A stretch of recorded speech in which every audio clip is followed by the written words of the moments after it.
Dans beaucoup de foyers africains, la chambre est plus qu'un endroit où dormir. Elle devient un bureau, une salle d'études, une salle de prière, un dressing, voire parfois une cuisine ou un salon. C'est souvent le lieu où l'on passe le plus de temps. Paradoxalement, c'est aussi l'endroit le plus négligé.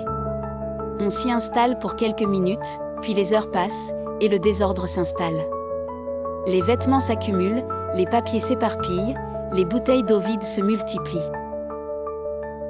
Petit à petit, le désordre devient une habitude.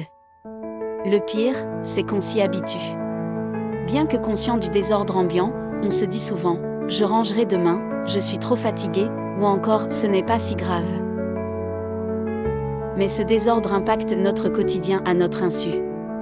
Voici quelques éléments que le désordre nous vole: l'énergie mentale, la concentration, la motivation et l'estime de soi. Cette situation n'est pas en lien direct avec la classe sociale. On peut être pauvre et propre, riche et en désordre. Dans la réalité africaine, nombreux jeunes partagent leur chambre avec frères et cousins.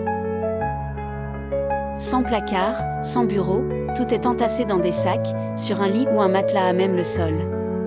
Cependant, cette désorganisation n'est pas une fatalité mais souvent le reflet d'un esprit débordé. Une solution simple à envisager, la règle des 5 minutes par jour. Chaque jour, consacrez ces 5 petites minutes à une action: plier les vêtements, jeter les papiers inutiles, ranger les chaussures.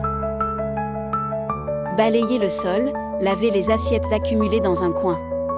Ce temps paraît minimal, mais quotidiennement, il transforme. Pour un espace qui inspire, commencez par débarrasser ce qui est superflu.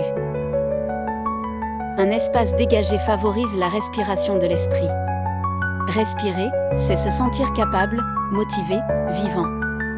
Pour conclure, nul besoin d'avoir une maison immense pour vivre dans la paix.